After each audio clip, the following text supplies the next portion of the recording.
আপনি কি জানেন তারাপীঠ শুধুমাত্র মন্দির নয়, এটি এমন এক শক্তিপীঠ যেখানে সতী দেবীর চোখ পড়েছিল।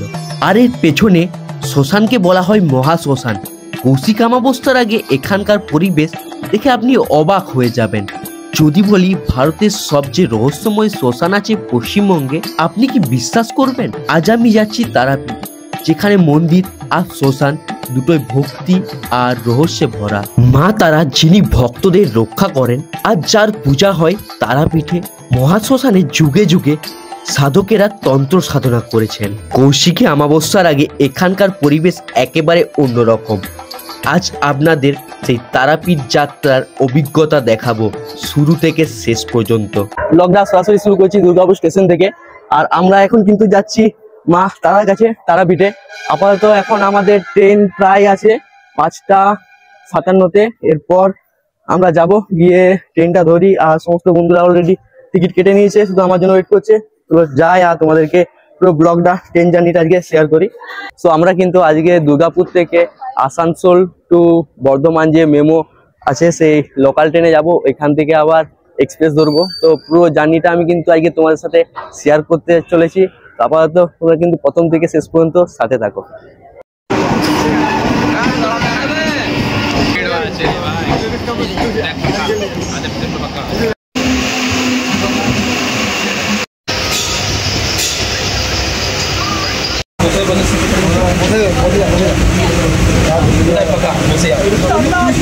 ফাইনালি এখন আমরা কিন্তু বর্ধমান স্টেশনে চলে এসেছি। আর এখানে আজ 15ই আগস্ট, আমাদের যে জাতীয় পতাকা সেটা দেখতে পাচ্ছ কতটা সুন্দর লাগছে এই বর্ধমান স্টেশনে, এত বড় যে জাতীয় পতাকা। ফাইনালি এখন আমরা খাবার টাবার খাবো। খাবার টাবার খেয়ে পরে আমাদের ট্রেন আছে গণদেবতা এক্সপ্রেস। গণদেবতা এক্সপ্রেস ধরে যাব মা তারার কাছে। তো মা তারা না ডাকলে কিন্তু মা তারার কাছে যাওয়া যায় না। আমরা কিন্তু আপাতত এখন বর্ধমান চলে এসেছি, এরপর যাই মা তারার কাছে যাব। আর সামনে কিন্তু 22 তারিখ আসছে কৌশিকী অমাবস্যা। আপনারা কীরকমভাবে যাবেন সমস্ত কিছু আমি কিন্তু ট্রেন জার্নির সঙ্গে শেয়ার করতে থাকবো। আর ওইখানে গিয়েও কোথায় কী রুম নেবেন না নেবেন সব কিছুই কিন্তু ডিটেলসে শেয়ার করবো। তো ফাইনালি কিন্তু আমরা পুরি আর সবজি নিয়ে নিয়েছি, একের পর এক আসছে ওইখান থেকে। আর এখানে কিন্তু দাঁড়িয়ে দাঁড়িয়ে আমরা খাবো। রাজ অটো আমাদের যে, তো ইনি কিন্তু নিখোঁজ হয়ে গেছে। যদি আপনারা কেউ দেখে থাকেন তাহলে এই কন্ট্যাক্ট নাম্বারে কন্ট্যাক্ট করে জানাবেন। আর আমরা এখন কিন্তু ফাইনালি বর্ধমান স্টেশনের সামনে দাঁড়িয়ে আছি। এরপর আমাদের 2 নম্বর প্ল্যাটফর্ম থেকে ট্রেনটা ছাড়বে। এখনও কিন্তু ট্রেন আসেনি, এখনো কিন্তু নাম্বারও দেয় দিচ্ছে। আমার বাবার ট্রেনটা আসছে, আমি ফোন করেছিলাম যে 5 মিনিট ট্রেনটা আসছে। বাবাকে ফোন করেছিলি? সামনে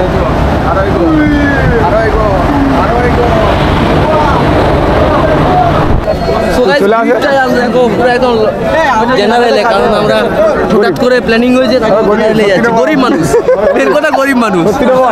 চলুন আপাতত দেবু চাপ, দেবু চাপ।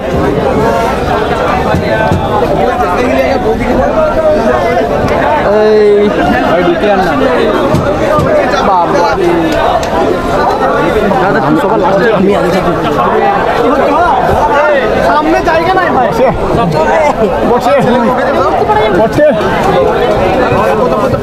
চাপো।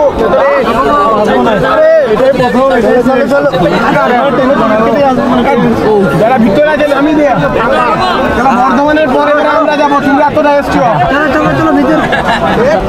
ভিতরে যারা আছে নেমে যাও, অনেক প্যাসেঞ্জার আছে।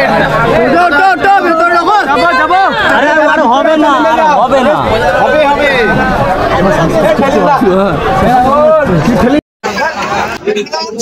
ফাইনালি এখন কিন্তু শান্তিনিকেতন বোলপুরে চলছে।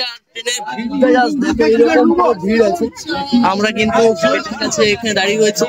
আপাতত টাইম লাগবে। আমরা জার্নিতে 112 কিলোমিটার জার্নি করছি। আর ট্রেনের ভিড়টা তো দেখালাম কিরকম ভিড়।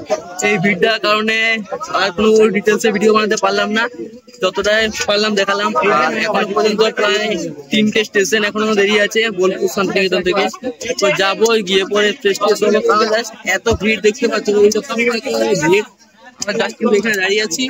আবার যখন চলো আর দেখা যাক কি হয়।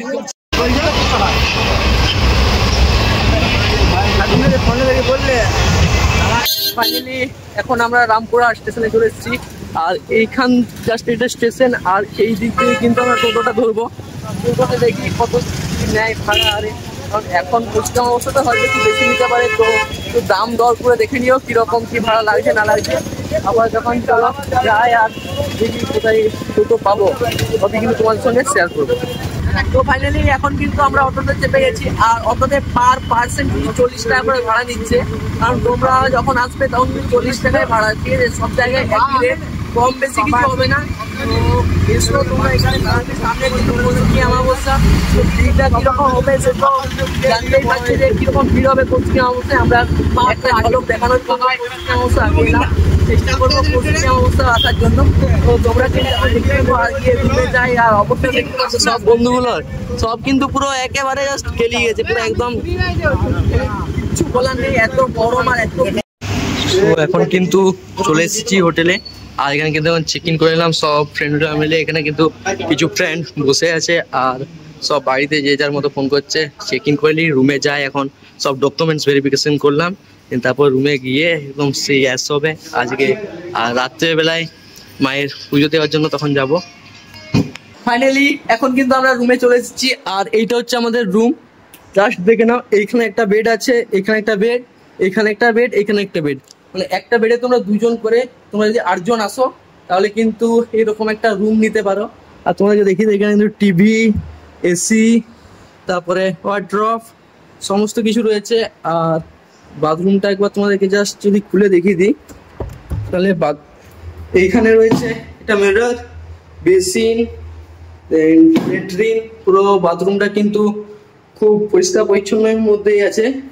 আপাতত এখন সব ফ্রেন্ডরা মিলে কিন্তু চলে গেছে সুইমিং পুলে স্নান করার জন্য, আমরাও যাবো। নাহলে ভিডিওটা জাস্ট বানিয়ে নিই। আর এইখানে কিন্তু আরেকটা বাথরুম রয়েছে, আর এইখানে রয়েছে বেলকনি। যদি খুলে, এইটা রয়েছে পুরো বেলকনি। এখান থেকে কিন্তু এই ওয়েদার পুরো একদম পুরো ফাঁকা মাঠ। আপাতত এখন আমরা এই লজে এলাম, আর এই লজের আমাদের ভাড়া পড়লো 5,000 টাকা। আর ওই যে দেখতে পাচ্ছ তারাপীঠের যে গেট, ওই গেট কিন্তু এখান থেকে খুব ভালোভাবে দেখা যাচ্ছে।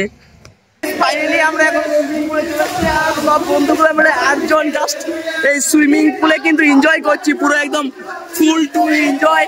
আবার এখন চলো যাওয়া যাক সুইমিং পুলে।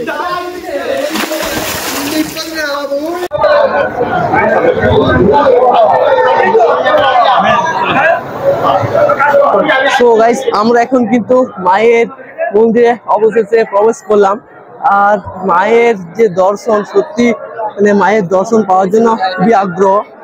আমি তো দর্শন করবো, আর আপনাদেরও দর্শন করাবো মায়ের। এখানে মায়ের সেই মন্দির।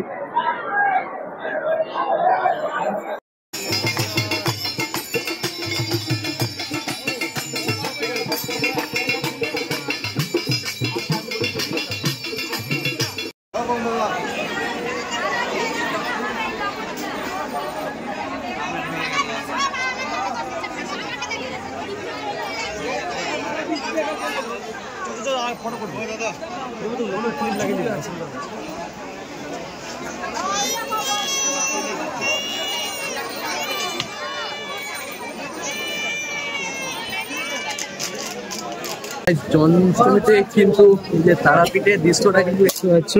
এখন জন্মাষ্টমীতে ঠিক এতখানি ভিড়, জাস্ট দেখলে তোমরা বুঝতে পারবে যে জন্মাষ্টমীতে কিরকম ভিড়। তাহলে কৌশিকী অমাবস্যায় কিরকম ভিড় হবে একবার জাস্ট একবার ধারণা করে দেখো, ঠিক আছে? আপাতত আমি এখন এলাম আমাদের তারাপীঠে, স্বয়ং বামদেব বামাখ্যাপা তার সমাধিস্থলে। এটা এই যে এটা দেখতে পাচ্ছ, এটা হচ্ছে স্বয়ং বামাখ্যাপার সমাধিস্থল। তার স্মৃতিতে এই সমাধিস্থলটা বানানো হয়েছে। এখন এটা কিন্তু রয়েছে এই যে শ্মশান, এটা এই সাইডটা হচ্ছে পুরো শ্মশান। তারপরে চলো শ্মশানে গিয়ে যাই।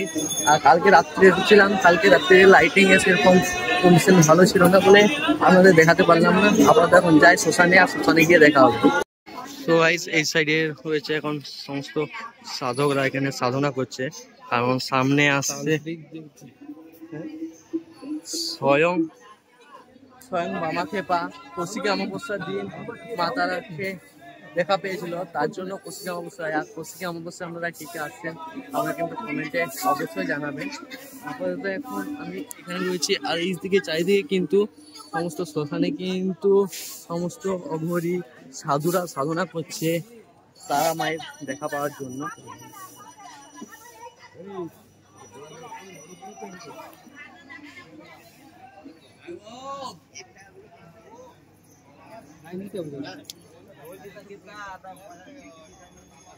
लंड देगा बंड देगा जा देगा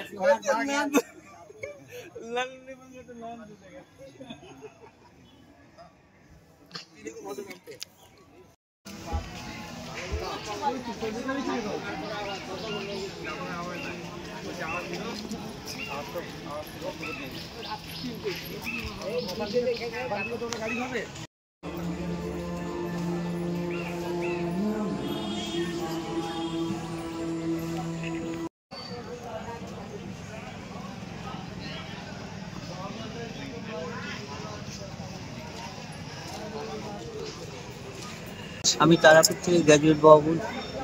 তারাপীঠ সিদ্ধপীঠ, সতীপীঠ নয়, এটা সিদ্ধপীঠ। এখানে বহু সাধকের সাধনা ক্ষেত্র। আমাদের গুরু বামদেব, সবার গুরু বামদেব এখানে মাকে পেয়েছিলেন।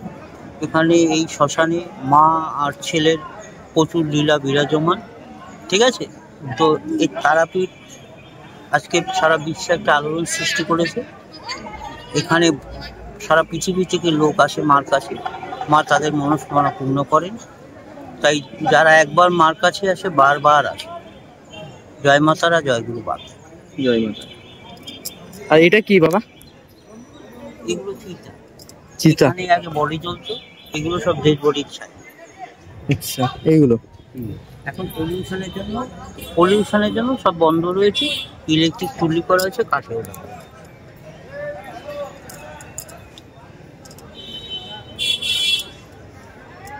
সামনে তো আবার কৌশিকী অমাবস্যা আসছে।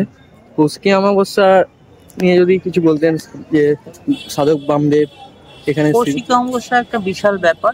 এই সময় লক্ষ লক্ষ লোক আসে। কৌশিকী অমাবস্যা একটা বিশেষ তিথি। এই তিথিতে যারা এখানে আসেন মনস্কামনা করেন তাদের পূর্ণ। ঠিক আছে, জয় মাতারা, জয় মাতা। তারাপীঠ পশ্চিমবঙ্গের বীরভূম জেলার বিখ্যাত তন্ত্রপীঠ। এটি মা তারার উপাসনার জন্য বিখ্যাত।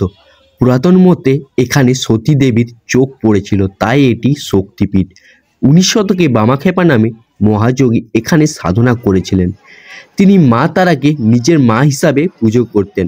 তার জীবনে অনেক অলৌকিক কাহিনী আছে। সাধক বামাখ্যাপা নাকি কৌশিক অমাবস্যায় মা তারার দর্শন পান। সেই কারণে অঘরী সাধু কৌশিক অমাবস্যায় তন্ত্র সাধনা করেন সিদ্ধি লাভ করার জন্য। মন্দিরের পেছনে আছে বিখ্যাত শ্মশানভূমি, যাকে বলা হয় মহাশ্মশান। এখানে যুগে যুগে অনেক তান্ত্রিক সাধক ও যোগী সাধনা করেছেন। এখানে অঘরী ও তান্ত্রিক সাধকরা আজও বিশেষ রূপে পূজা সাধনা চণ্ডীপাঠ করেন। কথিত আছে এখানে ভক্তি ও তন্ত্র সাধনার মিলন ঘটে। বিশেষ করে অমাবস্যার রাতে শ্মশানে ভক্ত ও সাধুদের জপ, ধ্যান, অগ্নিকুণ্ড দেখা যায়। অনেকেই বিশ্বাস করেন এই শ্মশানে মা তারা তার ভক্তদের সামনে স্বরূপ প্রকাশ করেছেন।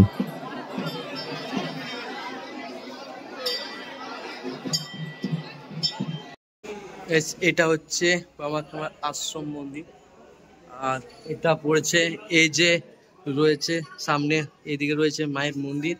আর মন্দির থেকে জাস্ট একটু এগিয়ে যে রাস্তা হয়ে আসতেই এইখানে আপনারা পেয়ে যাবেন এই যে সাধক বামাখ্যাপার আশ্রম মন্দির।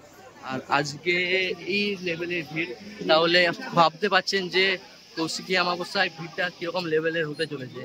এটি ছিল আমার তারাপীঠ যাত্রা। কৌশিক অমাবস্যার আগে আধ্যাত্মিক পরিবেশ আমি নিজের চোখে দেখলাম। আশা করি আপনাদেরও ভালো লেগেছে। মা তারা সবার মঙ্গল করুক। জয় মা তারা। ভিডিওটি ভালো লাগলে একটি like, comment, share and subscribe করতে ভুলবেন না।